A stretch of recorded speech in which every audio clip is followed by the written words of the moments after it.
અમરેલીથી અમદાવાદ જઈ રહેલી ગુજરાત રાજ્ય માર્ગ પરિવહન નિગમની બસ લાઠી તાલુકાના ટોડા ગામ નજીક અકસ્માતનો ભોગ બની. પ્રાથમિક માહિતી મુજબ બસના ડ્રાઈવરની અચાનક તબિયત બગડતા સ્ટીયરિંગ પરનો કાબુ ગુમાવતા બસ રોડ પરથી નીચે ઉતરી ગઈ હતી. ઘટનાની જાણ થતાં સ્થાનિકોની તંત્ર તાત્કાલિક સ્થળ પર દોડી આવ્યું હતું. બસના ડ્રાઈવરને પ્રાથમિક સારવાર આપ્યા બાદ વધુ સારવાર માટે અમરેલી હોસ્પિટલ ખસેડવામાં આવ્યા છે. સદનસીબે બસમાં મુસાફરી કરી રહેલા તમામ મુસાફરો સુરક્ષિત હોવાનું સામે આવ્યું છે અને આ ઘટનામાં કોઈ જાનહાનિ કે ગંભીર ઈજા થઈ નથી. રિપોર્ટર બિપિનભાઈ રાઠોડ, ચલાલા.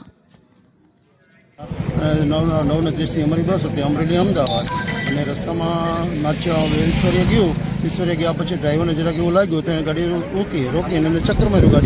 ગાડીને ચક્કર માર્યા પછી થોડા આગળ ગયા તો અચાનક એને શું પ્રોબ્લેમ થયો તો જમણી સાઈડમાં ઉતરી ગઈ ગાડી અને ખાડમાં પડી ગઈ. પણ આમ પલટી મારતા ગઈ. આગળ જે થાંભલો હતો ને એને લીધે અટકી ગઈ ગાડીને. કોઈ સભ્ય એને કોઈ જાનહાનિ થઈ નથી, જેથી કરીને બધા સહી સલામત છે ને ડ્રાઈવર અને કંડક્ટરને હોસ્પિટલ લઈ ગયા છે.